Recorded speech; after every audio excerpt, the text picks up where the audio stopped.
السلام عليكم. وعليكم السلام ورحمة الله. كيف حالك جمال؟ عساك طيب. هلا بيك يا نايف، تفضل الله يحفظك. أول شيء نعتب على ضيفك. أول شيء بورصات الخليج وبورصات الدول العربية تديرها ناس من أوروبا. حلو، هي اللي تتلاعب بالأسعار. حلو، زين هل الخليج ما راح يسلف مصر؟ هل مصر راح تدخل بأزمة وبورصات الخليج راح تدخل بأزمة؟ أنا أوضح لك.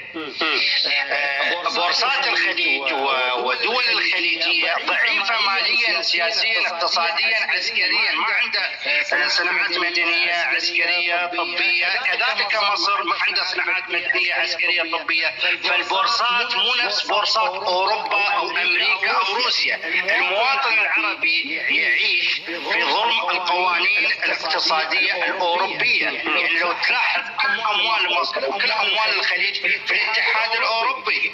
زين لو تيجي تقارن عيشة المواطن الأوروبي عيشة المواطن الأمريكي الروسي، تلقى مثلا الأرض في أمريكا وفي أوروبا على $10,000، بس تجي للدول العربية أقل أرض $1,000,000. نايف يعني الآن هذا ما علاقته بموضوع فشل السلطات المصرية بترويجها لاستحواذ. الآن ضيف تحدث، لا نتكلم عن استثمار، نتكلم عن استحواذ. يعني خذ كل البنك، لماذا لا يأخذها السعوديون؟ ليش يعتبروها بهذا الثمن مبالغ فيه؟ ليش ما راح ياخذون السعودية؟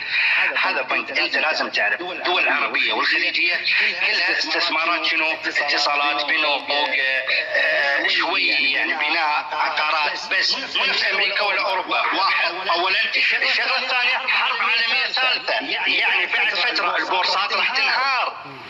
بعد فتره البرميل يوصل الى $5. حرب روسيا ماخذ منها 300 مليون. والجنيه المصري، المشكله هون انه السعوديون او الصندوق الاستثمار السعودي يريد تقييم البنك بالجنيه المصري، والجنيه المصري كل يوم ينزل. يعني اذا قيم اليوم مثل ما قال ضيفنا، يعني سواء ب 400 ولا 500 مليون، عند الدفع الجنيه المصري رح ينزل اكثر. فلذلك الصفقه ستكون خاسره اكثر بالنسبه للمصريين. وهذا التساؤل اطرحه ايضا على الهواء مباشره.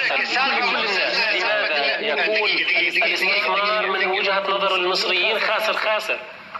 لا أوضح لك. الاستثمار حتى في دول الخليج خاسر، وفي دول مصر خاسر. قطاع البنوك، قطاعات العقارات خاسرة. ليش؟ لأن شغلة تشتريها بمليون، بس لو تروح لأوروبا تشتريها ب100,000. فمن هنا في فرق، فمن هنا ما في استثمارات، كل البنوك خسرانة، زائد الحرب عالمية ثالثة. طيب شكرا لك يا نايف، شكرا لك.